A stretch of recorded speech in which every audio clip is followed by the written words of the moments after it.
माँ गंगे हैं, और यूं तो सभी देवता देवी हैं सच्चे, पर जो सीधे सीधे दर्शन दे वो माँ गंगे हैं। तो ऐसी माँ गंगे तट पर आज ये पावन कार्यक्रम यहाँ पर हो रहा है। मैं स्वागत करता हूँ आदरणीय श्री श्याम कुमार तिवारी सर का, श्री कपिल कुमार सर पीरी साहब का अपने इस भव्य और दिव्य कार्यक्रम में। एक बार जोरदार तालियां हमारे इन सम्मानित अधिकारियों के लिए। कार्यक्रम हमारा आगे बढ़े, हमारे बीच जनपद के वरिष्ठ साहित्यकार, राष्ट्रीय मंच संचालक डॉक्टर शिव मोहम्मद जी उपस्थित हैं, जिनके पावन सानिध्य में मैंने बहुत कुछ सीखा है, लगातार सीख रहा हूँ। मैं उनको आवाज देता हूँ कि उनकी कुछ एक पंक्तियां हम सब सुने, उनका आनंद मिले। कल्पना जरूरी है, युवा साथी हमारे खड़े हुए हैं, मैं उनको समर्पित करते हुए आपको बता देना चाहता हूँ कि कल्पना जरूरी है, भावना जरूरी है, शायरी में शायर की आत्मा जरूरी है, और जीने का सलीका अगर सीखना है तुमको तो बुजुर्गों के सानिध्य में बैठना जरूरी है। ऐसे हमारे वरिष्ठ डॉक्टर शिव मोहम्मद जी का आशीर्वाद हम सबने जोरदार तालियां। सम्मानित बंधुओं,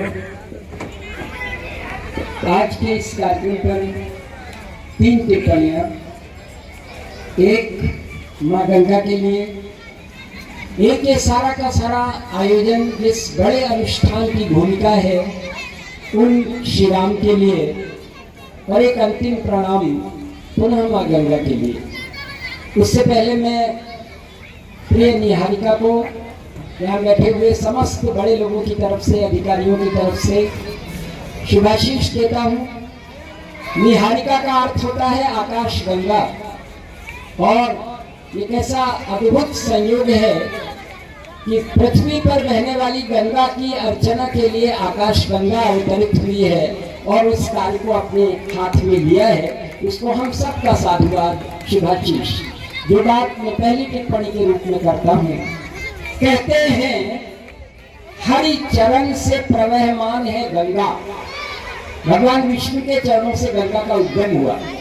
कहते हैं हरि चरण से प्रवहमान है गंगा, ब्रह्मा के कमंडल का अनुष्ठान है गंगा, शंकर की जटाओं में लिए स्थान है गंगा, धरती के लिए स्वर्ग का वरदान है गंगा। यदि गंगा जल का दर्श, स्पर्श, स्नान मिल गया तो तीनों देवताओं का वरदान मिल गया। यदि गंगा जल का दर्श, स्पर्श, पान मिल गया तो तीनों देवताओं का वरदान मिल गया।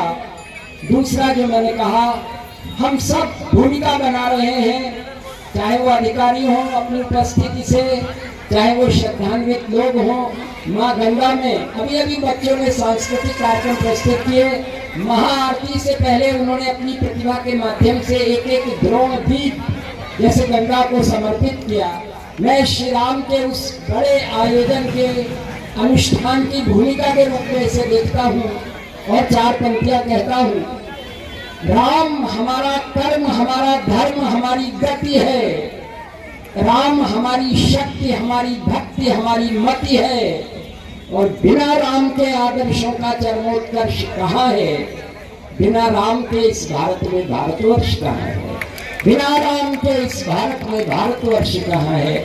और सबसे अंतिम टिप्पणी, वेदों में, पुराणों में कहा गया है, बार बार संतों से सुना है, सभी शास्त्रों में कहा गया, उससे पवित्र वस्तु कुछ न मिली हमें तो गंगा से ही जल लिया, गंगा में चढ़ा दिया।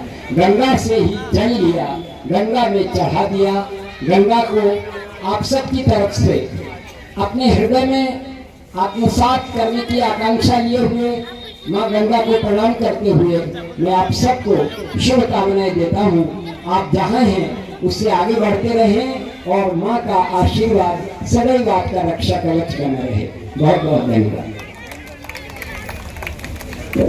एक बार जोरदार तालियां हो। श्रद्धे गुरुवर की पंक्तियां हम सबने सुनी, उनका आशीर्वचन मिला। क्योंकि समय कम है इसलिए उन्होंने गुरुदेव समय का विशेष ध्यान रखते हैं। मैं उनको हृदय से प्रणाम करते हुए एक बहुत सुंदर गंगा अवतरण का नाटक और अंतिम प्रोग्राम है ये हमारी मंच का। उसके बाद हमारे अतिथियों को उद्बोधन और महा आरती के कार्यक्रम का शुभारंभ होगा। श्री बाकी Bihari art group Shashikant and team के द्वारा शीघ्रता से मैं सभी से निवेदन करता हूँ, शीघ्रता से मंच पर आए और एक सुंदर सा गंगा अवतरण का नाटक यहाँ पर प्रस्तुत करें। हम सब आनंद लें। जोरदार एक बार तालियां हो। बोल गंगा मैया की।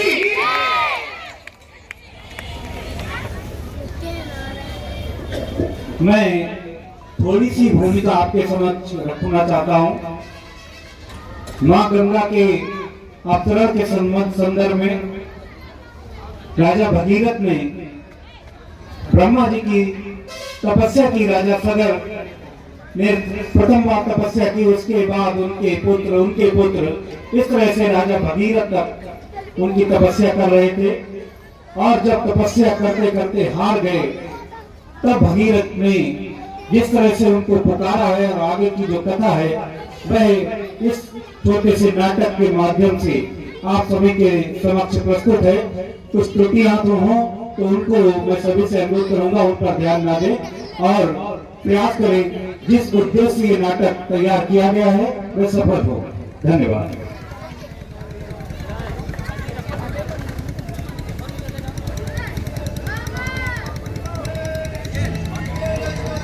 ब्रह्मा जी, क्या मुझे भी अपने पूर्वजों की भांति तपस्या करते करते अपने प्राणों का बलिदान करना होगा? क्या मुझे आपकी कृपा और आशीर्वाद की प्राप्ति नहीं होगी? हे परमपिता, आज मैं आपके दर्शन करूंगा, अन्यथा अपने पूर्वज, पिता और पितामह की भांति आपका स्मरण करते करते इस स्थान पर अपने प्राण त्याग दूंगा। शंभो ब्रह्मदेव, शंभो ब्रह्मदेव,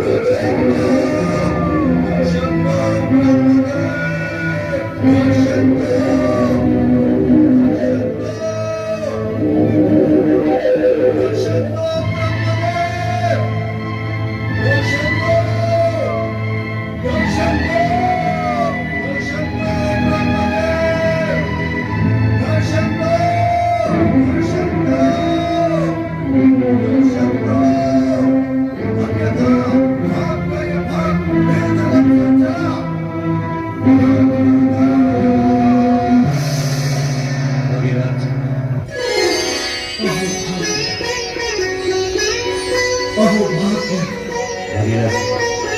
हम तुम्हारी तपस्या से प्रसन्न हैं।